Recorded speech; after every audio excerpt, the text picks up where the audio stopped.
Jail portions எல்லாமே original jail தான். அப்படியா? எதுவுமே நாங்கள் செட் போடல. ஓகே. Everything is original.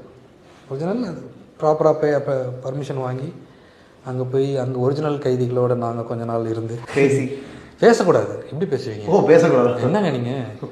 அவங்கெல்லாம் ஆளாளுக்கு நாங்கள் போய் இருந்தது நார்காட்டிக்ஸ் விங் வேறு அந்த இதெல்லாம். ஸோ அவங்கக்கிட்டலாம் எப்படி பேசுவீங்க நீங்கள்? ஸோ அந்த மாதிரியான வர ஜெயில் போர்ஷன் ஃபுல்லாகவே ஒரிஜினல் ஜெயில் தான். அதை பற்றி சொல்லுங்கள். ஷூட்டிங் இன் ரியல் லொக்கேஷன்றதை நம்ம பேசணும். ஆமாம். ஆனால் ஷூட்டிங் இன் ரியல் ஜெயில் அதுக்கான ப்ராசஸ் அது ஒரு பெரிய ப்ராசஸ். பட் அது கரெக்டாக அவங்க இருக்கிற ஆஃபீஸர்ஸ் எல்லாமே கரெக்டான ப்ரோட்டோகால்ஸ் கரெக்டான மெஷர்மெண்ட்ஸோடு தான் நம்மளை உள்ளே விடுறாங்க.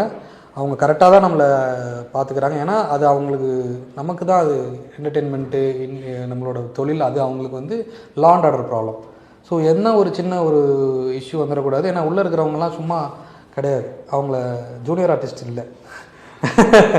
ஸோ அவங்களுக்கான ரெஸ்பெக்டை நம்ம கொடுக்கணும். அவங்களுக்கான ப்ரைவசி நம்ம இது பண்ணணும். அவங்கள நம்ம டிஸ்டர்ப் பண்ணக்கூடாது. அவங்க வருவாங்க, பேசுவாங்க, அவங்களுக்கு ஆர்வம் இருக்கும், கேட்பாங்க, போவாங்க. You do not engage. அது பண்ணக்கூடாது. அதில் இன்னும் 2-3 இடங்கள்லாம் இருக்குது. அது ஒரு ரிசர்ச்.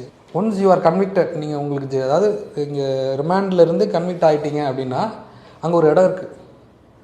ஒரு சின்ன தோப்பு மாதிரி வச்சுருக்காங்க, மாந்தோப்பு மாதிரி இருக்குது. அதில் சும்மா அங்கே போக வர வழி தான் அது. நம்ம இதில் காமிச்சிருப்போம்னு நினைக்கிறேன். ஏதாவது ஒரு ஷாட்டில்